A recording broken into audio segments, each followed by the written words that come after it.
ორგანიზმის სრულფასოვანი აღდგენისთვის ძილის რეჟიმის სათანადო დაცვა მედიკამენტების გარეშე მნიშვნელოვანია. ამ საკითხზე კვლევა ჩატარდა. მედიცინის ექსპერტები განსაკუთრებულ ყურადღებას ამახვილებენ ისეთ ფაქტორებზე, როგორიცაა დაძინება გაღვიძების რეჟიმის სტაბილურობა, საძინებელში ოპტიმალური პირობების შექმნა, შესაბამისი ტემპერატურის შენარჩუნება, განათებისა და ხმაურის კონტროლი, ასევე მნიშვნელოვანია ელექტრონული მოწყობილობების გამოყენების შეზღუდვა.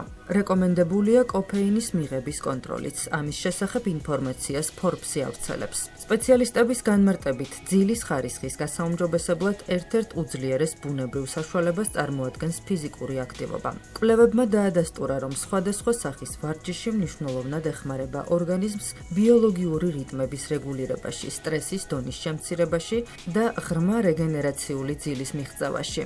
სპეციალისტების მოსაზრებით, აერობული ვარჯიშები, სეირნობა, სირბილი, ველოსიპედით სიარული და ცურვა მნიშვნელოვნად ამცირებს სტრესს და აუმჯობესებს ძილის ხარისხს. გაწელვითი ვარჯიშები ეფექტურად ხსნის კუნთოვან დაძაბულობას.